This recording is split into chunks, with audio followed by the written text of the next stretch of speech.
देखो ये क्वेश्चन जो है इसमें क्या बोला है x² minus root two plus 1 into x plus root two बराबर 0 दिया हुआ है। इक्वाड्रेटिक इक्वेशन है, इसको सॉल्व किसे करना है, किस मेथड से बोला है, फैक्टराइजेशन मेथड। तो फैक्टराइजेशन मेथड में क्या करते हैं हम लोग, इसको तोड़ते हैं फैक्टर के रूप में। तो इसको तोड़ेंगे फैक्टर के रूप में। सिंपली यदि हम बात करें तो पहले से दिया हुआ इस क्वेश्चन में, तो तुम यहाँ पे ध्यान दो, यदि तुम इसको तोड़ेगा x² माइनस कितना होगा, तो रूट टू इंटू एक्स होगा और बाहर में माइनस लगा होगा तो कितना होगा, माइनस रूट टू एक्स।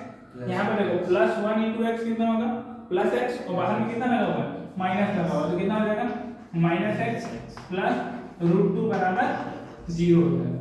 ठीक है, x² minus root to x, यहाँ पे मल्टीप्लाई हुआ रूट टू का x के साथ, रूट टू एक्स हुआ और बाहर में माइनस लगा हुआ तो माइनस रूट टू एक्स हो गया।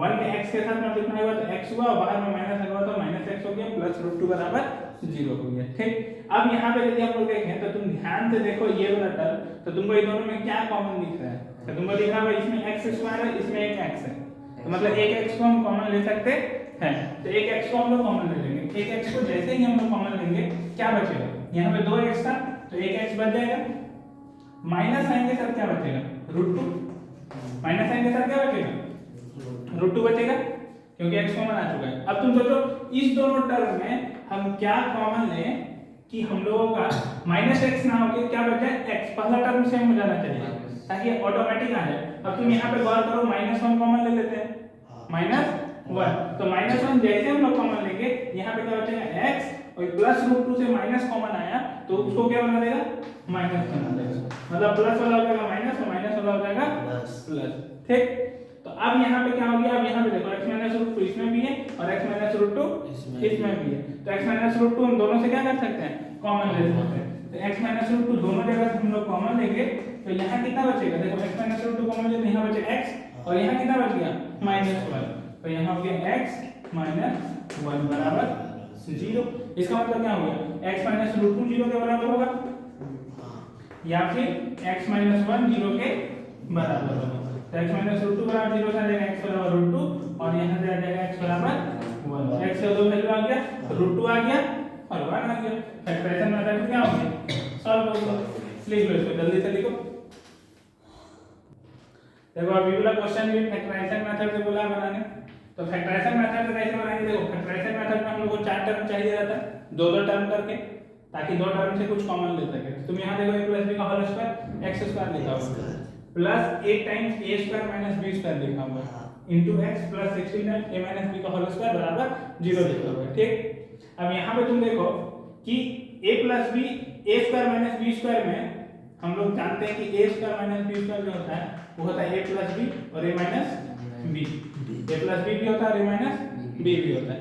इसका मतलब इसको यदि हम तोड़ दें तो एक a प्लस b इसके साथ चल जाएगा और एक a प्लस b और a माइनस b वाला टर्म इसके साथ चल जाएगा, तो उससे फायदा क्या होगा, a प्लस b इसके साथ कॉमन चल जाएगा और इसके साथ a माइनस b वाला टर्म कॉमन चल जाएगा। इन तोड़ेंगे कैसे कि 8 लिखा हुआ है तो 8 को 4 और 4 में बांट देंगे, 4 टाइम्स इतना और 4 टाइम्स उतना, तो कॉमन हम लोग को लेने में आसानी होगा और फिर हम लोग आसान कॉमन लेके सॉल्व कर देंगे सिंपली यदि हम बात करें तो यहाँ पे देखो क्या होगा, हम क्या किया उसको तोड़ेंगे पहले, ध्यान देना ये जो 8 लिखा हुआ उसको क्या लिख देगा, 4 times a² minus b² into x plus 4 times a² minus b² into x plus 16 times a minus b का होल स्क्वायर बराबर कितना हो गया, 0 हो गया।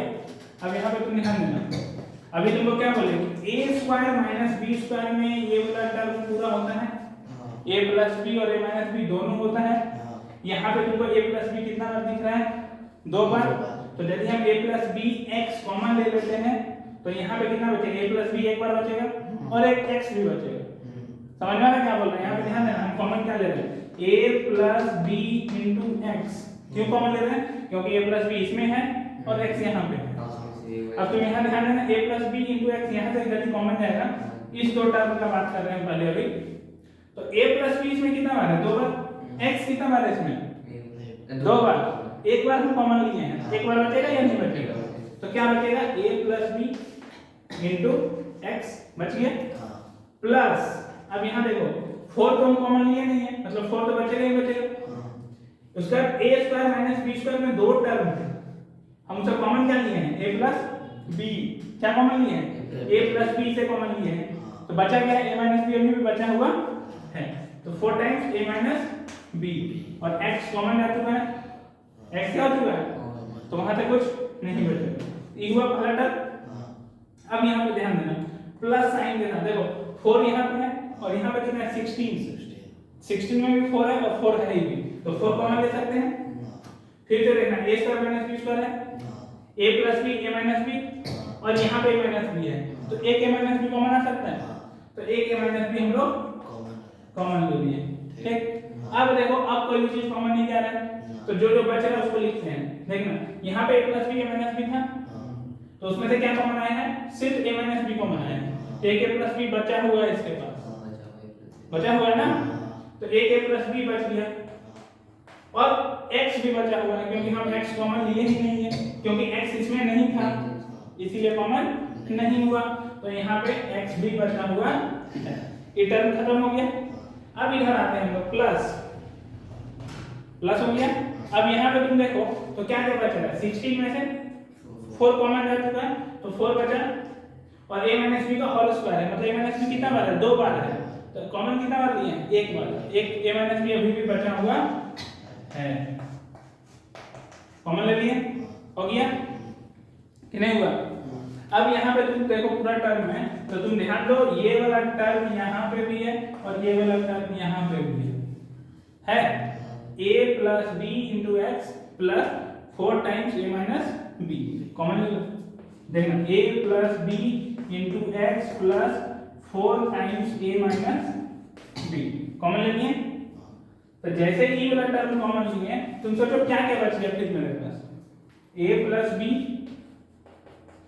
इंटू एक्स, यहाँ से a प्लस b इंटू, यहाँ पे कितना बचा plus 4 times a minus b बराबर 0। तुम गौर करो तो सेम चीज लिखा हुआ है दो बार, देखो a plus b into x plus 4 times a minus b बराबर 0, a plus b into x plus 4 times a minus b बराबर 0, मतलब इसका स्क्वायर 0 है, इसका स्क्वायर 0 है। तो किसी एक को हम सॉल्व कर देते हैं, बाकी दो बार लिख देंगे उसको, किसी एक को सॉल्व कर देते हैं, बाकी दो को, तो क्या लिखेंगे हम लोग, a plus b into x plus 4 times a minus b बराबर 0 लिखेंगे। यहाँ से भी वही चीज आएगा, a plus b into x plus 4 times a minus b बराबर 0, तो फिर से एक बार लिख लो, फिर से तो a plus b into x plus 4 times a minus b बराबर 0, और लगा देते हैं क्योंकि मल्टीप्लाई 0 है, तो या तो ये भी 0 हो सकता है या फिर वो भी 0 हो सकता है, आंसर दोनों जगह से सेम आएगा, अलग अलग आंसर नहीं आने वाला। अब आंसर क्या आएगा देखना, तुम जैसे इसको सॉल्व करेगा तो क्या होगा, a plus b into x plus 4 times a minus b है, तो जब बराबर को उधर लेके जाएंगे तो क्या होगा, ये प्लस जो है वो एक साथ है, तो minus 4 times a minus b हो जाएगा, प्लस 4 टाइम्स ही था कि उधर जाएगा तो बराबर उधर क्या होगा, माइनस में होगा कि नहीं होगा। अब हमको किसका वैल्यू चाहिए, x का, किसका वैल्यू चाहिए, तो तुम देखो a प्लस b इंटू में है, अगला लाइन में क्या होगा, a प्लस b डिवाइड में चल जाएगा, डिवाइड में नहीं जाएगा, हम इसी लाइन में लिख दिए, तुमको ध्यान में रखना है कि उसको अगला लाइन में लिखना है, काट के अगला लाइन में, x का वैल्यू कितना आ गया, -4 times a minus b divided by a plus b, और यही वैल्यू यहाँ से भी आएगा, x बराबर -4 times a minus b divided by a plus b, दोनों x का वैल्यू जो है वो क्या है, सेम वैल्यू है। देखो ध्यान से देखो, इसी को तुम फार्मूला में भी तोड़ सकता था, यदि तुम गौर करेगा तो ये लिखा हुआ a square plus 2ab plus b square, मतलब a प्लस b का होल स्क्वायर, इसीलिए तुमको ये टर्म दो बार दिख रहा है, इसीलिए ये टर्म कितना बार दिख रहा है, दो बार, as it is same to same दिख रहा है, ये a है पूरा और ये b है पूरा, a plus b a plus b पूरा टर्म, a प्लस b से दिक्कत हो रहा है समझने में, तो इस पूरा को समझो p प्लस q, इस पूरा को समझो p प्लस q, मतलब p प्लस q का होल स्क्वायर लिखा हुआ है, मतलब ऊपर वाला जो टर्म दिख रहा है तुमको वो है p square plus 2pq plus q square, समझ में आ गया। चलो इसको नोट कर लो जल्दी से। देखो अब एक क्वेश्चन में क्या बोल रहा है, फाइंड ए होल नंबर, एक होल नंबर बताना है तुमको व्हिच व्हेन डिक्रीज बाय 20, जब कितना से डिक्रीज हो जा रहा है 20 से, इक्वल्स 60 टाइम्स इट्स रेसिप्रोकल। वो किसके इक्वल है? 69 टाइम्स इट्स रेसिप्रोकल। तो क्वेश्चन को सबसे पहले समझ लो कि होल नंबर पूछा है जिसको कितना से डिक्रीज किया जा रहा है? 20 से। तो क्या हो रहा है? किसके इक्वल्स हो रहा है? 69 टाइम्स इट्स रेसिप्रोकल। तो होल नंबर हमको पता नहीं है, तो सबसे पहले हम क्या करेंगे, मान लेंगे let whole number be x। Whole number को क्या मान लेंगे? x मान लेंगे। होल नंबर x हो गया मेरा। इसको कितना से डिक्रीज किया जा रहा है? क्वेश्चन के अकॉर्डिंग सब कुछ चलते हैं हम लोग। अकॉर्डिंग टू क्वेश्चन क्या बोलता है? x को जब डिक्रीज किया जाता है 20 से, ध्यान देना, which when decreased by 20, जो होल नंबर है वो जब डिक्रीज होता है 20 से, किसके इक्वल होता है?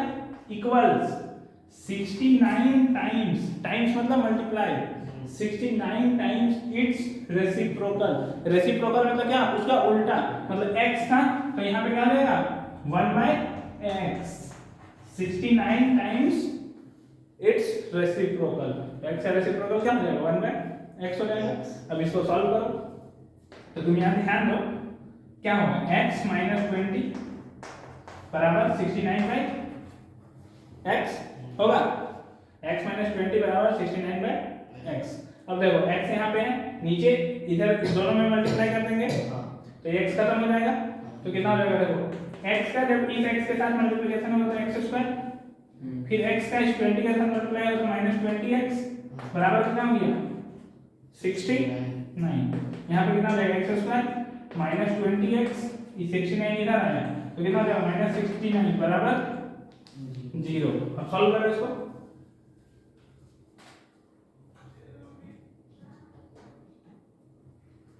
सॉल्व हो जाएगा? सॉल्व हो जाएगा ना? फैक्टराइजेशन मेथड से सॉल्व कर लो या फिर क्वाड्रेटिक फार्मूला लगा लो। देखो फैक्टराइजेशन साफ साफ यदि हम बात करें, यहाँ पे 69 लिखा हुआ है, यहाँ पे कुछ नहीं है, मतलब 1 लिखा हुआ है। 69 मतलब मल्टीप्लाई करके कितना लाना है तुमको? 69 लाना है। मल्टीप्लाई करके कितना लाना है? 69 और यहाँ पे कौन सा साइन है? सबट्रैक्शन का, मतलब सबट्रैक्ट करके कितना लाना है? 20। सबट्रैक्ट करके कितना लाना है? 20। यहाँ पे देखो इसको 3 का टेबल से कटते हुए दिख रहा है। 23 दिया 69 होता है, मतलब 23 3 जा 69। 23 into 3 कितना हो गया? 69। और 23 - 3 कितना हो गया? 20। 23 में से 30 घटाएंगे 20 आ जाएगा। 23 गुना 3 करेंगे तो कितना हो जाएगा? 69 होगा या नहीं? हाँ तो वही काम कर रहे हैं हम। x² माइनस 20 की जगह लिख दो 23 - 3। 20 की जगह क्या लिख दिया? 23 - 3। और 23 into 3 भी 69 होता है। मल्टीप्लाई होके भी आ गया। आगे एज इट इज उतार लो, आगे एज इट इज उतार लिए। अब यहाँ पे इसको तोड़ो तो देखो यहाँ पे क्या होगा? x² हुआ माइनस कितना हुआ? 23x माइनस और माइनस क्या हो जाएगा? प्लस 3x माइनस 69 बराबर 0 हो गया। अब तुम यहाँ पे देखो ये वाला दो टर्म है और ये वाला दो टर्म है, ये दोनों में क्या तुमको कॉमन दिख रहा है? x दिख रहा है दोनों में कॉमन। तो x कॉमन लेंगे तो देखो क्या हो जाएगा? x जैसे कॉमन लिए यहाँ से तो यहाँ बचेगा x और यहाँ कितना बचेगा? -23। तो x कॉमन लिए तो x - 23 बच गया। इस दोनों में से क्या कॉमन है? देखो 3 दोनों में है, 69 में भी 3 है और यहाँ पे भी 3 है, तो 3 कॉमन ले लिए तो x - 23 हो गया बराबर 0 हो गया। अब इसको सॉल्व कर दो। x - 23 देखो इसमें भी है और इसमें भी है, x - 23 कॉमन ले लो तो x - 23 हो जाएगा और x + 3 बराबर हो जाएगा 0। x - 23 बराबर 0 हो गया, या फिर इसको बोल सकते हैं x + 3 बराबर 0। तो x बराबर 23 और x बराबर -3। तो कौन सा आंसर होगा बता दो? x मतलब x 23 होगा या x -3 होगा? दोनों होगा। कैसे? क्वेश्चन में देखो क्या बोला है? Whole number. होल नंबर कहाँ से स्टार्ट होता है? 0 से। तो 0 1 2 3 4। देखो यदि सिर्फ ये इक्वेशन रहता है, क्वाड्रेटिक इक्वेशन यहाँ से, तब दो आंसर हो जाता मेरा 23 और -3। लेकिन यहाँ पे होल नंबर बोला है। होल नंबर बोला है मतलब होल नंबर कहाँ से स्टार्ट होता है? 0 से। 0 1 2 3 तो -3 को क्या करना पड़ेगा? रिजेक्ट करना पड़ेगा और वहाँ पे लिखना पड़ेगा कि -3 होल नंबर नहीं है। तो इस क्वेश्चन के अंदर कितना हो जाएगा? x बराबर 23। x बराबर हो गया 23 तुम्हारा आंसर। सिर्फ -3 नहीं होगा क्योंकि होल नंबर -3 नहीं होता है, तो वहां पे रिजेक्ट करके लिख लेना है -3 is not a whole number, so it can be rejected. अब देखो यहाँ पे चेक भी कर सकता है, 23 में से 20 घटा तो कितना जाएगा 3, और 69 जो 23 से भागा तो एक तरह से वहां से भी कितना जाएगा 3, तो 3 बराबर हो गया 3, मतलब x बराबर 23 क्या है, सही है, x बराबर 23 सही है। देखो ये क्वेश्चन में क्या बोला है, k का वैल्यू फाइंड करने बोला, find k for which x is equal to 3 is a solution of the equation kx square minus 4x minus 15 बराबर 0। मतलब k का वैल्यू क्या होगा जिसके लिए x बराबर 3 एक सॉल्यूशन है, सॉल्यूशन मतलब x बराबर 3 को यदि हम पुट करेंगे तो इस इक्वेशन को क्या करेगा, वो सेटिस्फाई करेगा, क्या करेगा, सेटिस्फाई करेगा। तो x को हम 3 का ही किसी जगह पुट करेंगे, x जहां ना दिख रहा है इस इक्वेशन में हम 3 पुट करके इसको क्या कर देंगे, सेटिस्फाई कर देंगे, ठीक। और जैसे सेटिस्फाई कराएंगे हम लोगों k का वैल्यू मिल जाएगा, मतलब सिंपल क्वेश्चन है जैसे हम बात कर रहे हैं। तो देखो k इनटू x के जगह 3 तो हो गया 3 का स्क्वायर माइनस 4 इनटू x का वैल्यू 3 माइनस 15 इक्वल टू 0 हो गया। k इनटू 3 का स्क्वायर कितना हो गया 9 माइनस यहाँ पे कितना हो गया 12 माइनस 15 इक्वल टू 0।